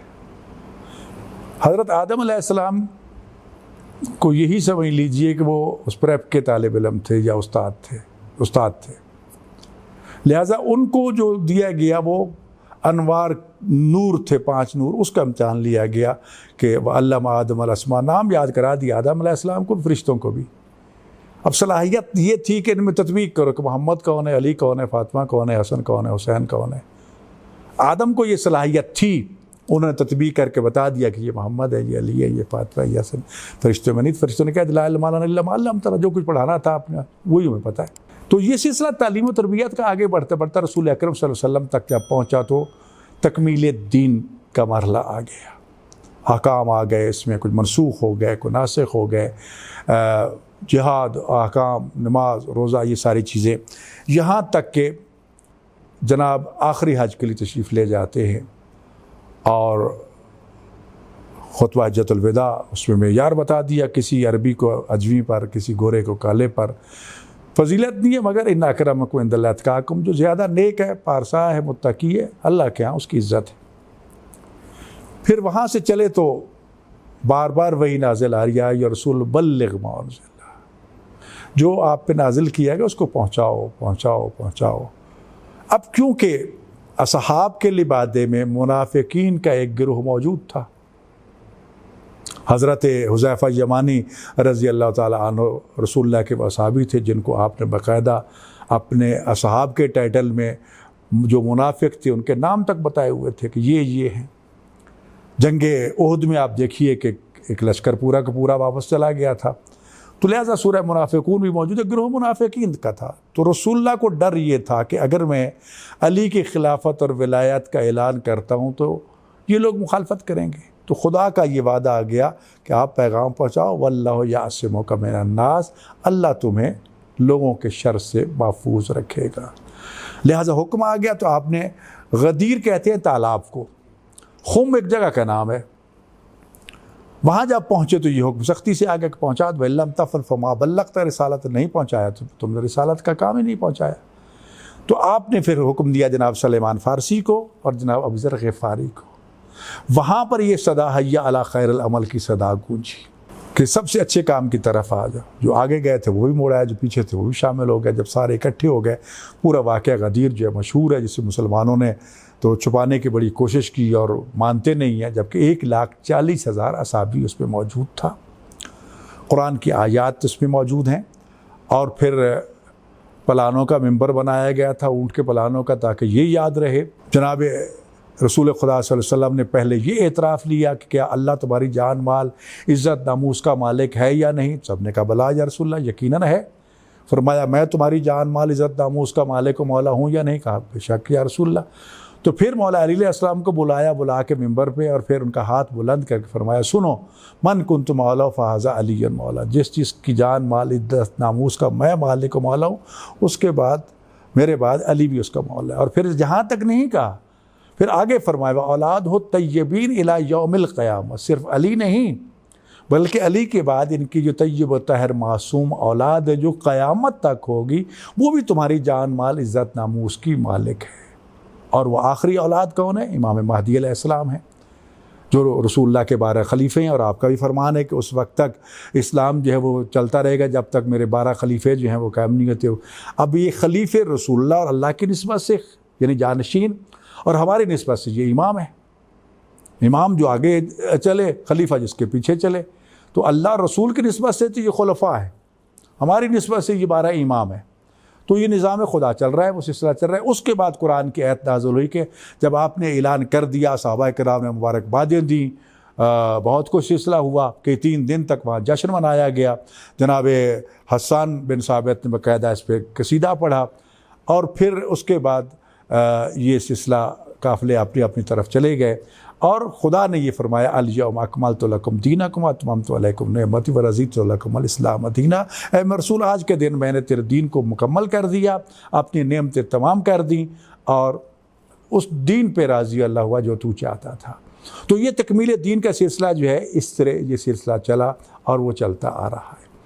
अब सवाल ये है कि हाथ खोलने या बांधने का, देखो उसमें शिया तो हाथ खोल के नमाज़ पढ़ते हैं जितने भी हैं, ये हुजूर पाक के ज़माने से रसूल पाक भी हाथ खोल के नमाज़ पढ़ते रहे, शिया भी हाथ खोल के नमाज़ पढ़ते रहे, आज तक पढ़ते आ रहे हैं।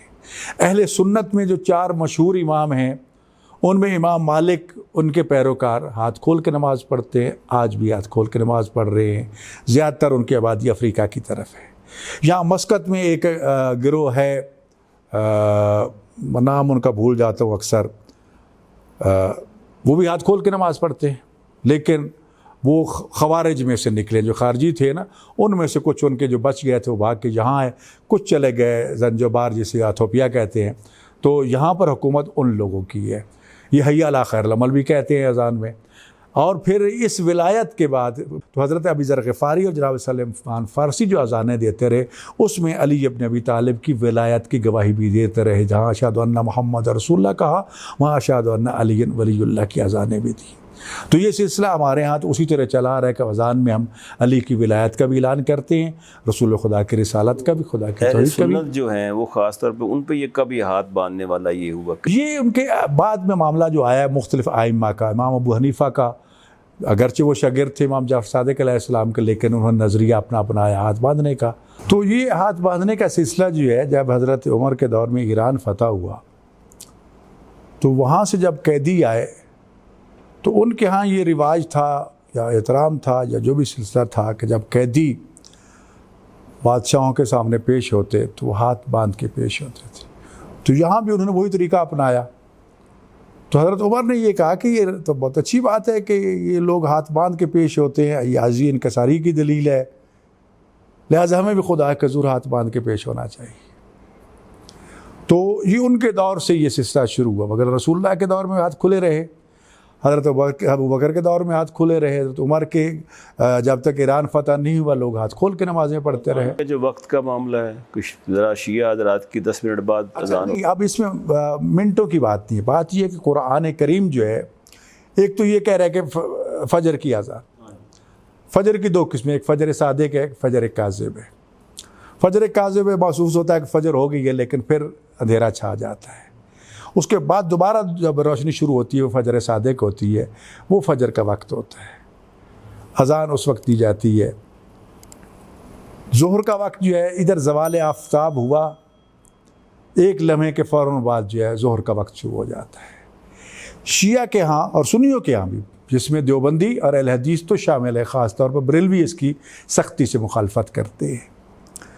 ज़ोहर की नमाज का वक्त पहली 4 रकत जो हैं या जो नवाफिल का वक्त है वो सिर्फ ज़ोहर का है। उसमें अगर मैं असर नमाज पढ़ूँ तो नमाज असर बातिल होगी।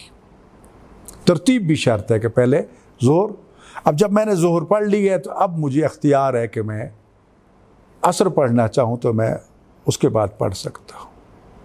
मैं अगर नहीं पढ़ना चाहता, मैं मगरिब के करीब पढ़ना चाहता तो मुझे अख्तियार है। यानी असर जो है जैसे ज़ोहरैन है तो ज़ोहर की पढ़ के असर वक्त पर भी पढ़ सकते हैं जो टाइम होता है। नहीं, टाइम तो हो गया ना, टाइम हो गया, ये मैं गलत आपने पैदा कर, टाइम हो जाता है। हाँ जी। लेकिन टाइम में वुसअत इतनी होती है कि आप मसलन मगरिब में 4 रकत का नमाज बाकी है तो वो सिर्फ असर का वक्त होगा, उस वक्त ज़ोर कज़ा हो जाएगी जी। तो आप मतलब ज़रूरी नहीं है कि आप इकट्ठी नमाज़ें पढ़ें, पहले ज़ोर पढ़ ले, ठीक है, अपना काम कर ले, फिर जाके असर पढ़ ले। हाँ जी। लेकिन अगर पढ़ना चाहें तो रसूलुल्लाह ने सफ़र में भी पढ़ी, हज़र में भी पढ़ी, हमारे अहले हदीस दोस्त जो है सफ़र में पढ़ लेते हैं। मक्का मुकरमा कई मरतबा हरम में हमने इकट्ठी नमाज़ें पढ़ी हैं जी। देवबंदी हज़रात का भी यही नज़रिया है, सफ़र में भी और हज़र में भी। हमारे साथी हमारे जाते हैं मुख्तलिफ दौरों में, हमारे बुज़ुर्ग उलमा मुख्तलिफ इन दोनों मसाले के पढ़ लेते हैं साथ। शिया मसाजिद में ज़ोहरैन पढ़ाई जाती है, इस तरह मगरिबैन होती है, आगे ज़ोहर असर इकट्ठी पढ़ते हैं और मगरिब और इसमें मामला ये कह सकते हैं इकट्ठी का मतलब तो ये लिया जाता है कि मैंने 8 रकत की नियत कर ली है, 4 ज़ोहर की 4 असर की। नहीं, ज़ोहर की नियत अलग है, उसकी रखते अलग हैं, उसकी सारी इबादत अलग है, उसकी तस्बीह, उसकी ताकीबात वो मुकम्मल हुई, फिर उसके बाद मुझे इजाज़त है। अज़ान व इकामत सुन्नत है, लेकिन दोनों अलग-अलग भी पढ़ सकते, बिल्कुल पढ़ सकते हैं, कोई पाबंदी नहीं है जी। अच्छा सर, जो इसी तरह मगरिब है। अब मगरिब का मामला जो है, अब ये एक मगरिब है, एक वक्त जो है वो रात का है, कुरान कह रहा है वह अतिमुस्सियाम इलल लैल, रोज़े के बारे में कि रोज़े रात तक मुकम्मल करो। मगरिब पहले हो जाती है, रात बाद में होती है। मगरिब की अजान जो है सूरज ग़रूब होता है, उसकी जो आम हालात में आजकल तो घड़ियाँ हैं, अगर आप देहात में जहाँ पर बिजली नहीं है, रोशनी आम ये नहीं है, तो सूरज की रोशनी अगर मशरिक़ की तरफ आपको नज़र आ रही है तो इसका मतलब अभी सूरज ग़रूब नहीं हुआ। जिस वक्त मशरिक़ की तरफ अंधेरा छा जाए तो ये दलील है कि सूरज ग़रूब हो चुका है। वो लैल उसको ना अब ये मगरिब हो गया जी। अब जो बिल्कुल तारीकी जिस वक्त आ जाती है वो है लैल जी। तो इशा जो है इसी का मामला भी यही है। अब रोज़ा जो है वो इलल लैल, रात तक मुकम्मल करना है, मगरिब पहले है। अब हमारे यहाँ जो होता है ये एहतियात वही माना, सुन्नी हो या शिया हो, वो अज़ान उस वक्त कहते हैं जब रोज़े का टाइम हो जाता है। क्यों? हमारी आदत बन गई, इधर अज़ान आई ठक से उठाई खजूर मुँह में डाल ली। अभी नमाज का टाइम हुआ है, नमाज का टाइम पहले हो जाता है, अफ्तार का बाद में होता है, तो रोज़ा तोड़ लेते हैं। अब या तो इतनी एहतियात करें फिर तो ठीक है, तो लिहाजा मस्जिद से एहतियात की जाती है कि अज़ान अगर 2 मिनट लेट हो जाए तो इससे कोई फ़र्क नहीं पड़ता, लेकिन रोज़ा अगर वो तोड़ दे तो रोज़ा तो बातिल हो जाएगा, कफ़ारा पड़ जाएगा। जो इस तरह इशा का ये तो मगरिब के फ़ौरन बाद 3 रकात और जो उसके नवाफिल हैं वो वक़्त ख़ास है मगरिब का। उसके बाद फिर आज़ाद वक्त है आपके पास। निसफ़ शब में जो 4 रकात का वक्त बाकी रह जाता है वो ख़ास हो जाता है इशा के लिए, मगरिब आपकी कज़ा हो जाती है जी। इसके साथ एक छोटा ज़िमनी सवाल है कि जो तहज्जुद जो होता है ये सोने के बाद ही पढ़े जाते हैं, या अगर आप जाग रहे हो 1-1:30 बजे तक रात के तो आप तहज्जुद पढ़ सकते हैं? देखो, तहज्जुद के लिए असल हुक्म तो ये है कि जितना फजर के करीब हो उतना उसकी फजीलत है, लेकिन अगर मैं समझता हूँ मैं तो सो गया तो उठूँगा ही नहीं, तो मैं निसफ़ शब से पहले भी पढ़ सकता हूँ। आप बैठे हैं, आपने जो सवाल किया कि बैठे बातें कर रहे हैं, बातें करते करते आधी रात गुजर गई है, अब सोना है, सोना कोई वाजिब नहीं है, आप उस वक्त तहज्जुद पढ़ के सो जाए, यानी वक्त उसका हो जाता है। ये जो सूद का मामला है ये अभी रिसेंटली ग़ालिबन जो 26वीं आईनी तरमीम हुई है उसमें कहा गया है कि जनवरी 2028 से शायद ये सूद के निज़ाम को ख़त्म कर देंगे। ये सूद के मामले में जो क्या अहकामात हैं, शी और सुन्नी कवानीन में फ़र्क है या कोई डिफरेंट चीज़ है? देखें, बात तो ये इसमें तो कुरान करीम की वाज़ेह आयत मौजूद है कि रिबा हराम है आपके लिए। अहलल्लाहुल बै व हर्रम रिबा, खुदा ने कहा कि तिजारत आपके लिए हलाल है और ये रिबा हराम है। तो नस्से कुरान के मुकाबले में कोई और दलील तब लाई जाती है जब कुरान मौजूद ना हो। अब सूद के बारे में तो कुरान का वाज़ेह हुक्म मौजूद है कि गुंजाइश ही नहीं है किसी मुसलमान के लिए। खुदा ने, रसूलुल्लाह सल्लल्लाहु अलैहि वसल्लम ने ये सूदी कारोबार को खुदा के साथ जंग करार दिया है और हम इसमें पेश है। मज़ा तो तब है, ईरान में इनकलाब आया, शराबे से सारे उनके क्या कहते हैं भरे पड़े थे, जुए खाने और दूसरे तीसरे। तो खुमैनी को मशवरा दिया गया कि इतनी शराब है इसको बेच दिया जाए, बहुत बड़ा ज़र मुबादला आ जाएगा। फरमाया जिसको कुरान ने और मेरे नाना रसूल ने हराम करार दिया है वो हराम कल भी है आज भी है। सारी शराब बहा दी, ज़ाया कर दी। नहीं, मज़ा तो तब है ना। सूद है ईरान में, आप लें कर्जा, मैंने खुद यानी तजुर्बा था, मैंने सूद क्या नाम है कर्जा लिया बैंक से, एक शख्सी ज़मानत थी सिर्फ, या फार्म फिल करके, या 100 तुमान या रुपया समझ लो कि कागजी कार्रवाई के लिए, बस जितना लिया था उतना ही वापस किया, 1 पैसा भी ज़्यादा नहीं दिया। तो नियत तो करने की तो सब कुछ हो सकता है। लिहाजा अगर आज सूदी कारोबार को ख़त्म नहीं किया जाता, और हमारी हुकूमत और ख़ास तौर पर ये हुकूमत में बरमला कहने को तैयार हूँ, अभी जब ये मामला शुरू हुआ और फिर ये अपील में गए, आप इतनी मरतबा अपील में जा चुके हैं, तो जब भी आपकी हुकूमत आती है सूदी कारोबार को आप सपोर्ट करते हैं, खौफ खुदा करो, लोग कहेंगे उधर आप दीन के ठेकेदार बनते हैं। तो तब ये कमेटी बनाई गई, मैं भी उस कमेटी में मेंबर था, वज़ीर आज़म मुझे नामज़द किया, वज़ीर ख़ज़ाना वो थे, पता नहीं क्या नाम, उनका नाम भूल गया, सब उसमें उलमा भी थे और सारा वज़ारत ख़ज़ाना के जितने गवर्नर थे, स्टेट बैंक के सारे मौजूद थे। तो वहाँ तफसीली बात है कि यार अगर आपको किसी मौजू में किसी पहलू में शक है, शुबा है, तो हम आपके रहनुमाई करने के लिए तैयार हैं, लेकिन इसको दोबारा अपील में मत जाओ, इसको नाफिज करने की तरफ आओ। तो आपको उम्मीद है कि ये सूदी निज़ाम ख़त्म हो जाएगा? देखो जी क्या कह सकते हैं जी, देखो करना हो तो अच्छा, फिर लुत्फ़ की बात ये है क्योंकि इस पे सबसे पहले किताबी सूरत में जो किताबें आई गैर सूदी निज़ाम की, गैर सूदी बैंकारी की, वो आयतुल्लाह सैयद बाकर और सदर शहीद जो नजफ़ अशरफ के बहुत बड़े आलिम थे, उनको शहीद कर दिया गया, तो उनकी किताबें थी। बल्कि उस दिन जब मैं मीटिंग में था तो हमारे एक कसीर तादाद ने कहा कि हमने जितना ये गैर सूदी निज़ाम लिया है सब उन किताबों से लिया है। तो निज़ाम तो मौजूद है, करने वाले करना चाहें तो वो हो सकता है, ना करना चाहें तो फिर जो मर्जी करते रहो। अल्लामा साहब, साना करबला, खानवादे रसूल ने जो कुर्बानियाँ दी हैं, कहते हैं इस्लाम ज़िंदा होता है हर करबला के बाद, और ऐसी कुर्बानियाँ तारीख़ में इसकी कोई मिसाल नहीं मिलती कि जवान बच्चों को दूल्हा बनाकर शहादत के लिए भेजा जाता है।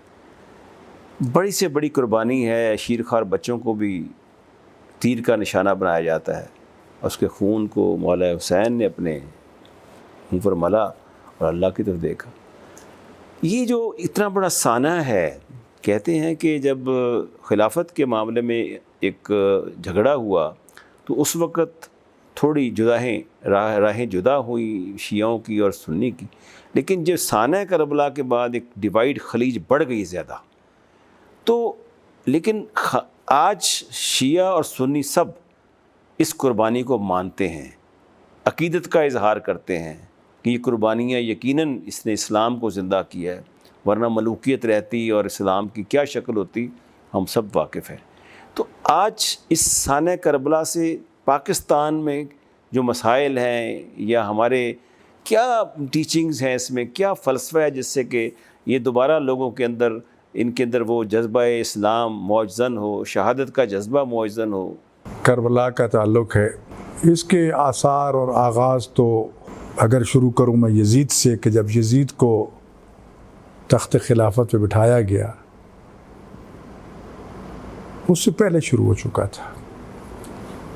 रसूल अकरम सल्लल्लाहु अलैहि वसल्लम का फरमान है कि मेरे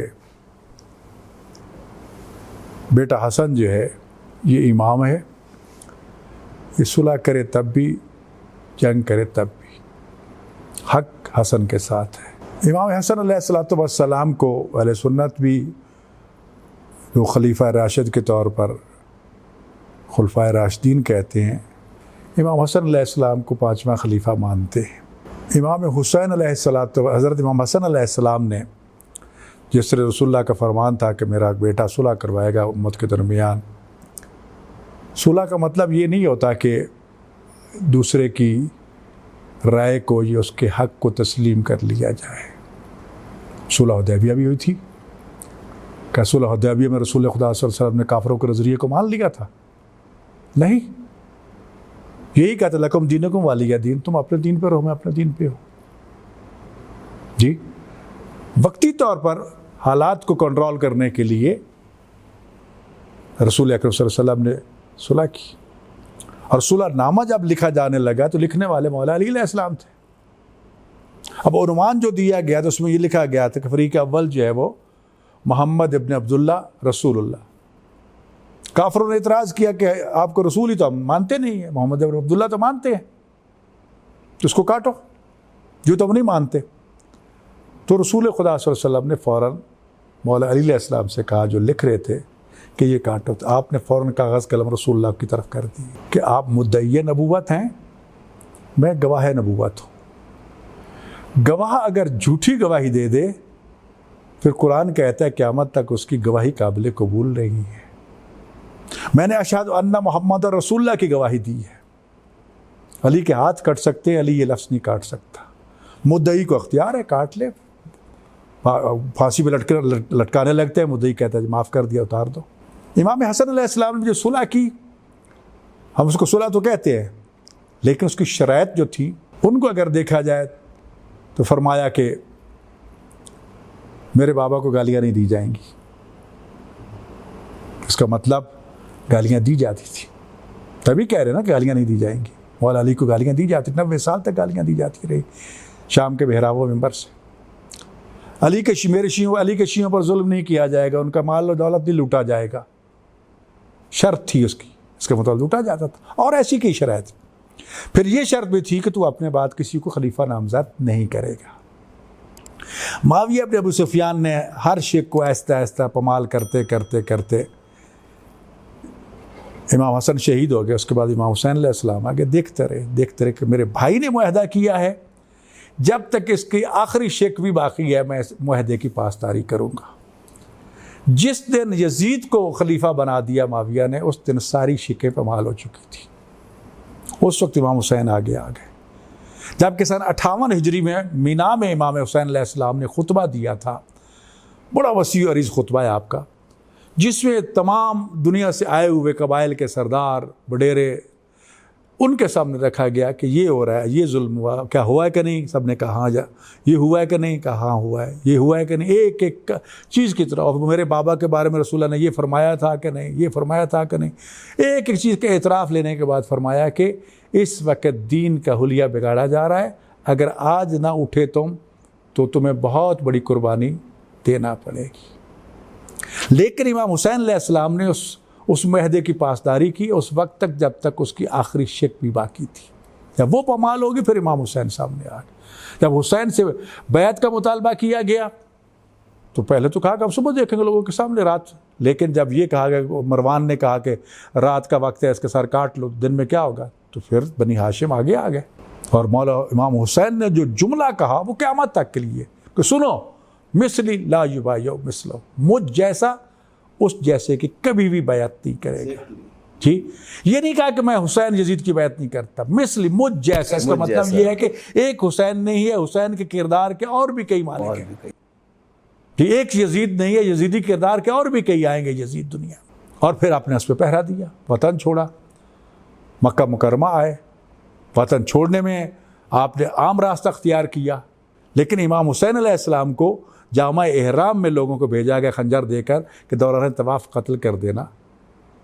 तो इमाम ने फिर 8 ज़िलहज्जा को हज के एहराम को उम्रे में बदला, हज छोड़ के फिर करबला की तरफ चल पड़े। और पहली मंजिल तनईम थी, जहाँ आज मस्जिद तनीम है, जहाँ हदूद हरम ख़त्म होती है, उसके बाहर आपने पड़ोस डाला। इमाम हुसैन अलैहिस्सलाम वहाँ से छोड़ के फिर मंजिल में चलते आए, काफ़िले भी चलते आए, मेहमान भी आए। 2 मुहर्रम करबला में पहुँचे। अब इधर से यजीद की तरफ से लश्कर भी आता है। अब ये पूरा सिलसिला अगर चलता है हमारे सामने तो तारीख़ है कदम कदम पर। इमाम हुसैन ने हर जगह लोगों को इत्तला दी, बुलाया अपनी तरफ, बुलाते गए, लोग आते गए। लेकिन जब करबला में पहुँचे, करबला अभी दूर था कि हुर को लश्कर देकर भेजा गया कि जहाँ हुसैन मिले उसका रास्ता रोक लो। दूर से जब आपने देखा एक लश्कर, लोगों ने कहा खजूरों का झुंड है, खजूरें तो यहाँ नहीं थी, ये क्या हुआ? पता चला कि लश्कर है, प्यास से निढाल, हैवान मर रहे हैं, लोग मर रहे हैं। तो आपने उससे पहली मंजिल पे अपने असाब से कहा था कि मशकीज़ें भर लो, जितना ज़्यादा पानी साथ रख सकती हो वो ले लो। मौला इतना पानी क्या करना है? कहा अब हुर और उसके लश्कर को पानी पिलाओ। बार बार उनके ऊँटों के सामने, घोड़ों के सामने पानी रखा गया, यानी कि जानवरों को भी पानी पिलाया गया, और खानवाद रसूल को पानी नहीं मिला। अब हुर जो है वो नमाज आपके पीछे पढ़ता, का मुझे आर्डर है। करबला जाकर रास्ता रोक दिया गया। अब करबला की एक पूरी तारीख है, ये आजमाइशों की जगह है। करबो बला, करब मुसीबत कहते हैं, बला।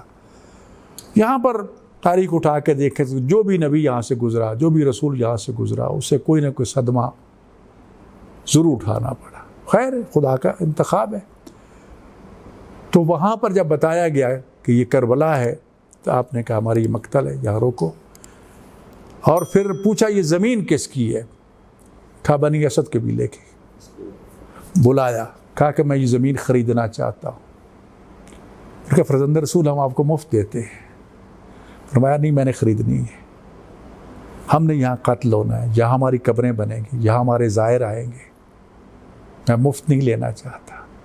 गोया कि ये सबक दे दिया कि हम गैरों की ज़मीन में मरना भी पसंद नहीं करते। 60,000 दीनार में ये 25 मुरब्बा मील ज़मीन आपने ख़रीद फरमाई। बनी असद कबीले के लोगों को बुला के वसीयतें की कि हम शहीद हो जाएंगे, अगर हमारा साथ दे सको तो ठीक, ना दे सको तो फिर दूर चले जाना।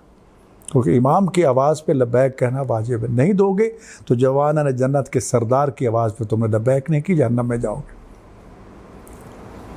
हम शहीद हो जाए तुम्हारा लाशें दफन कर देना, हमारे ज़ाहिर आएंगे उनको पानी पिलाना। मर्दों को भेज के औरतों को बुला लिया कि अगर तुम्हारे मर्द डर के मारे हमारा लाशें दफन ना करें तो फिर हम गरीबों के लाशों को दफन कर देना। फिर बच्चों को बुलाया कि अगर तुम्हारे माँ बाप ये ना कर सके तो आप ऐसे करना, अपनी झोलियाँ मट्टी से भर भर के ना हमारे लाशों पे डाल देना, तुम्हारा खेल हो जाएगा, हम गरीबों के लाशें दफन हो जाएगी। अब उसमें ये हुआ कि ये बनी असद कबीला आज भी मेहमान नवाज है, आज भी ज़ायरीन की खिदमत करता है, आज भी पानी पिलाता है। और रोज़े आशूर तक अजीब मंजर होता है, छोटे छोटे बच्चे अपने सरों पे पानी के प्याले रख के चारों तरफ हरम के चक्कर लगा के रो रो के कहते अली असगर उठो, हम तुम्हारे लिए पानी लेके आए। फिर आशूर तक सिलसिला चलता रहा, साथ को पानी बंद हुआ। फिर रोज़े आशूर, फिर शब आशूर। शब आशूर तारीख़ इंसानियत की वो रात है कि जो आज़ादी, गुफ्तार और हुर्रियत का वो पैगाम देती है कि जिसकी मिसाल कहीं नहीं मिलती। जंगें होती हैं, हुकूमतें अपने रिटायर फौजियों को भी बुला लेती, लेकिन ये फर्जंद ज़हरा था जिसने सबको बुलाया, खुतबा दिया और फिर फरमाया कि जितनी फ़ौजें आई हैं सिर्फ मुझे कत्ल करने के लिए, मैं तुमसे अपनी बैत का कलादा उठा लेता। फिर फरमाया हो सकता है दिल में जन्नत का लालच हो कि जवाना ने जन्नत के सरदार को छोड़ के जाएंगे, मैं हुसैन तुम्हें जन्नत का परवाना लिख के देता हूँ, जन्नत की ज़मानत मुझसे लो, चले जाओ। फिर फरमाया कि अली अकबर चिराग गुल कर दो। कब अंधेरा है, आंखें आंखों को देखती हैं, शर्म आती है, अब कोई जाना चाहता है तो चला जाए। अब कुछ आवाज़ें आ रही हैं। जब दोबारा चिराग रोशन किया तो बूढ़े अपने अमामे फाड़ के अपनी पेशानियों पे बांध के खड़े हैं, नौजवान अपनी नियामें तोड़कर एड़ियों पे खड़े हैं, बच्चे क्या कम बूढ़े नहीं हैं साथ हैं। फिर भी इजाज़त दी, नाम ले लेके, हबीब तुम चले जाओ, और तुम क्या नाम है, बुरैर तुम चले जाओ, ज़ुहैर इब्न कैन तुम चले जाओ, अब्बास तुम चले जाओ।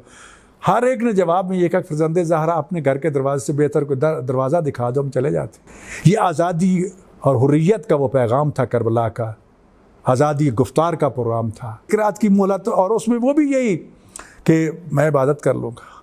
अच्छा, फिर दूसरी चीज़ जो है, देखो ना, कोई फ़ौजी उस वक़्त या कोई कमांडर जो है, सिपह सलार जो है, उस वक्त सुलह का हाथ बढ़ाता है, मुज़ाकरात मुकालमात की तरफ जाता है कि जब वो कहे कि जो चंद साथी मेरे बच गए चलो यही बच जाए। लेकिन इमाम हुसैन अलैहिस्सलाम ने उमर इब्न साद इब्न अबी वक़ास को उस वक्त मुकालमे की दावत दी जब आपके सब शहीद हो चुके थे, कोई भी नहीं बचा था, बेटे भाई भतीजे। वो जगह आज भी करबला में महफूज है जहां आपने उमर इब्न साद के साथ मुकालमा किया था, तलवारों के साए में मुकालमा किया था, और कहा था कि इन सब को बता दो, कल ये ना कहे कि हमें पता नहीं चला कि हमने किसको कत्ल किया, मैं फर्जंद ज़हरा हूँ। कभी आपने मुख्तलिफ तारुफ पुराया, मैं अली का बेटा हूँ, कभी कहा मैं रसूल की बेटी फातिमा का बेटा हूँ, कभी कहा मैं रसूलुल्लाह का नवासा हूँ, ताकि कोई ये ना कहे हमें पता नहीं था कौन है कौन नहीं। लेकिन उमर इब्न साद ने कहा नहीं, मैंने तो रह की हुकूमत लेनी है। फरमाया तुम्हें रह की गंदम नसीब नहीं होगी, कहने लगे जौ खा लूँगा। आपने फरमाया जौ भी तुझे नहीं मिलेगी। और यही हुआ कि जो उसका असर हुआ उमर इब्न साद का। अल्लामा साहब रवायत ये भी कि नाना हज़रत रसूलुल्लाह ने ये रवायत कहा था कि मेरा जो है नवासा जो है ये शहीद होगा करबला में। देखो वो तो इमाम ने खबर रसूल खुदा ने पहले ही दे दी थी। अखबार एक अलग चीज़ होती है, एक उसका प्रैक्टिकल अलग चीज़ होती है। सवाल ये है कि पूरा मदीना साथ क्यों नहीं गया, असहाब साथ क्यों नहीं गए। लोग कहते हैं ना आज इमाम हुसैन, तो इमाम हुसैन तो दावत देते रहे, कितने लोग साथ गए, बल्कि जब देखा कि नहीं तो बाहर वापस जाओ। कूफा वालों पर एतराज़ किया था, कूफी ला यूफी, एक कसीर तादाद, सबसे ज़्यादा शोहदाए करबला में कूफी है, उन्होंने वफा की, इंतहा की। अलग बात है हालात कैसे कैसे नहीं थे, लेकिन याद रखिए इमाम हुसैन अलैहिस्सलातु वस्सलाम, बाज़ कहते हैं कि आपका फरमान है, बाज़ कहते हैं किसी ने आपके उस फरमान को शेर की सूरत में डाला है। आपका फरमान नहीं है कि आपने ये इरशाद फरमाया इनकाना दीन मोहम्मद, अगर दीन मोहम्मद जो है मेरे कत्ल के बगैर नहीं बच सकता। फ़ाय्या सयूफ़ खुज़नी, और तलवारों मुझे कत्ल कर दो, मैं कुर्बान होने के तैयार हूँ। और फिर अली अकबर जैसा बेटा, अब्बास जैसा भाई, शक्ल की मुशाबत, हम शक्ल पैगंबर जी, कासिम जैसा भतीजा, हबीब बिन मज़ाहिर जैसा बूढ़ा जो हाफिज़ कुरान, जिसको आपने फ़क़ीह कहा था, जो हर रात नमाज में कुरान ख़त्म किया करते। ये है लामा साहब वो इस्लाम जिसके लिए कुर्बानी देने के लिए खुद तैयार होता है आदमी। और आज ये हबीब 80 साल का बूढ़ा था। जब हबीब से आपने कहा था ना कि तुम भी चले जाओ, तो रो के कहा था कि फ़र्ज़ंद ज़हरा मुझे ये बता दो, रोज़े क़यामत अगर आपकी माँ ने पूछ लिया कि मेरे बेटे को छोड़ के चले गए, तो मैं क्या जवाब दूँगा। 80 साल का बनी असद कबीले का सरदार था। और एक अजीब वाक़या मैंने पढ़ा उनके हवाले से, उनकी आप अगर करबला तशरीफ़ ले गए कि मेरे ख्याल में नहीं तशरीफ़ ले गए, जब हरम में इमाम हुसैन अलैहिस्सलाम दाखिल हो ना, तो पहले जनाब हबीब की कब्र आती है, पहले उनको सलाम करो, फिर इमाम हुसैन अलैहिस्सलाम को, फिर जब निकलते हो तो फिर हबीब की कब्र आती है। यानी हबीब को 2 मरतबा सलाम, इमाम हुसैन को 1 मरतबा सलाम।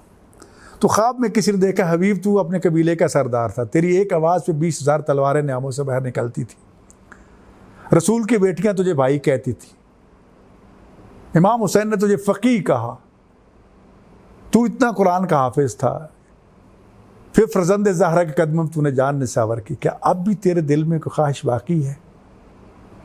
कहा कि मैं शहीद हो गया था, अगर ज़िंदगी मिल जाती तो मैं फ़र्ज़ंद ज़हरा की मजलिस कराता, उसका गम मनाता है, मेरे दिल की ये हसरत थी। तो ऐसे असहाब इमाम हुसैन को मिले कि जिसकी मिसाल कायनात में नहीं मिलती। और इसीलिए इमाम महदी अलैहिस्सलाम का जो सलाम है शुहदाए करबला को, बेअबी अंतुम व उम्मी या अंसार हुसैन, तुझ पे मेरे माँ बाप कुर्बान हों, जो ख़ुद भी इमाम है, जिनका बाबा भी इमाम है।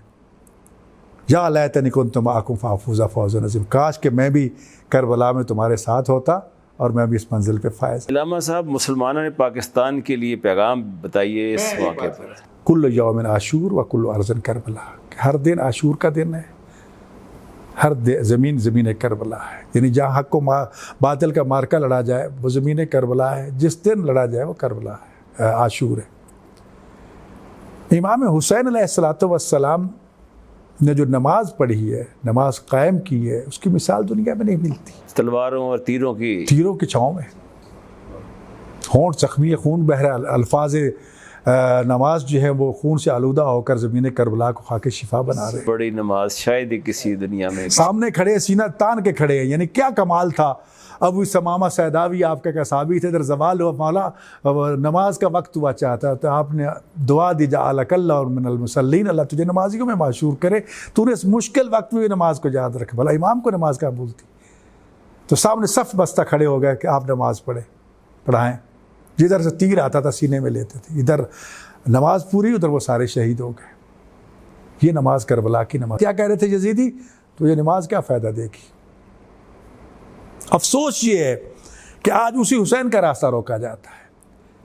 जब 11 मुहर्रम को जनाब ज़ैनब सलामुल्लाह अलैहा कैदी बन के करबला से रवाना होती हैं, हाथों में हथकड़ियाँ हैं, तो जनाब सज्जाद अलैहिस्सलाम जो बीमारी की वजह से बच गए थे, उन्होंने जब वो मंजर देखा, बेगोरों का फन लाशें पड़े हैं, तो चेहरे पर जर्दी छा गई। बीबी ने समझा कि सज्जाद मर जाएगा, तो बेपलान ऊँट से छलांग लगाई, नीचे आ गई। सज्जाद ने जब ये देखा तो भागे भागे, अम्मा आपने ये क्या कहा, तूने क्या शक्ल बनाई। कहा मैं मर ना जाऊँ तो और क्या करूँ, कि जिसके बाबा भाई भतीजे चच्चों के जनाजे बेगोरो कफन पड़े हों, जिसकी बहनें माएँ फूफियाँ बेटियाँ दसन बस्ता कैदी हों। उस वक्त जनाब ज़ैनब सलामुल्लाह अलैहा ने कहा कि बेटा घबरा नहीं, वो वक्त बहुत करीब है कि जहाँ पर परचम लहराएंगे, हुसैनियत के परचम। और आज यजीद का कोई नाम लेवा नहीं। ये इदारा क्योंकि इमाम हुसैन अलैहिस्सलाम के नाम पे मिनहाजुल हुसैन, हुसैन का रास्ता, और ज़हर है कि इमाम हुसैन जवाना जन्नत के सरदार हैं, उनका रास्ता जन्नत की तरफ लेके जाता है। तो क्योंकि ये निस्बत हमारे पास मौजूद है और अल्हम्दुलिल्लाह करबला के साथ हाज़िरी का शर्फ हासिल होता है, वहाँ की जो मुतवल्ली हैं, बाकी इंतज़ामी है, मोहब्बत फरमाते हैं। ख़ास तौर पर जो मैं समझता हूँ हमारे लिए जो बहुत अजीम तोहफ़ा है वो ये अलम है मेरे, जो हम हमारी पुश्त पे ये मेरे शुरू में ये स्याह अलम जो मौला अब्बास अलैहिस्सलाम के करबला में मुहर्रम के दिनों में उनके गुंबद पे लहराता रहा है। आगे वाला अलम सुर्ख जो है इमाम हुसैन अलैहिस्सलाम के गुंबद पे ये लहराता रहा है करबला में। ये आगे वाला सुर्ख जो है जनाब ज़ैनब सलामुल्लाह अलैहा का परचम है, जो मुहर्रम के दिनों में बीबी के रोज़ा पर शाम में लहराता है। ज़हर पाकिस्तान का परचम तो इस्लाम का परचम हमारा परचम है। ये पीछे जो है सब्ज़ वाला ये आम हालात में मौला अली अलैहिस्सलाम के गुंबद पर नजफ़ अशरफ में लहराता रहा है। और वो आगे वाला स्याह सुर्ख जो है ये सामर्रा में इमाम हसन अस्करी अलैहिस्सलाम और इमाम अल-लकी अलैहिस्सलाम के गुंबद पे मुहर्रम के दिनों में लहराता रहा है। तो आगे जो है येलो वो भी इमाम ज़मान अलैहिस्सलाम के नाम से अलम है। इससे वो भी तबर्रकात करबला के और मुख्तलिफ़ मकामात के हैं। और अल्हम्दुलिल्लाह ये हमारे लिए निस्बतें हैं, हमारे लिए बायस बरक़ात हैं। तो इदारा जो है उसकी खिदमात अल्हम्दुलिल्लाह आलमी सतह पर हैं। बंदा नाचीज़ को एक तालिब इल्म के हैसियत से दुनिया के मुख्तलिफ़ ममालिक में इंटरनेशनल कॉन्फ्रेंसेस में जाना पड़ा, कौम की नुमाइंदगी की, मुल्क की नुमाइंदगी की। तो इदारा जो है अल्हम्दुलिल्लाह अपनी फ़ालियत जारी रखे हुए है। तो अल्लाह ताला हम सबको तौफ़ीक़ अता फ़रमाए और कबूल फ़रमाए ये चीज़ें, हमें जोड़ने की तौफ़ीक़ हो, तोड़ने की तौफ़ीक़ ना हो। हम उम्मत के दरमियान पुल का किरदार अदा करें, उनको जोड़ें, उनके मुखालतों को, उनके शुक व शुबहात को दूर करें और उनको नज़दीक लाएँ, क्योंकि मुकालमा बहुत से शुक व शुबहात को दूर करता है और मुकालमे का दरवाज़ा हर वक्त खुला रखना चाहिए। और कुफ़ार जो हम पर हावी हो रहे हैं, हमें क्या करना चाहिए, साने करबला की टीचिंग से ही बताया गया। हम आपके बहुत मशकूर हैं कि आपने हमें बहुत कीमती वक्त दिया। अल्लाह ताला आपको हमेशा सेहत व सलामत रखे और मुसलमानों के लिए भी अल्लाह ताला आसानियाँ पैदा करे। नाज़रीन, आज के प्रोग्राम फ़रोग़ दीन के सिलसिले में जो हमने गुफ्तगू की है उसकी बहुत सी मुख्तलिफ़ जिसे कहते हैं कि तौजीहात हो सकती हैं। ये भी है कि हम बुनियादी तौर पर मुसलमान तो हैं लेकिन अमली तौर पर हम उसका मुज़ाहरा नहीं कर सकते।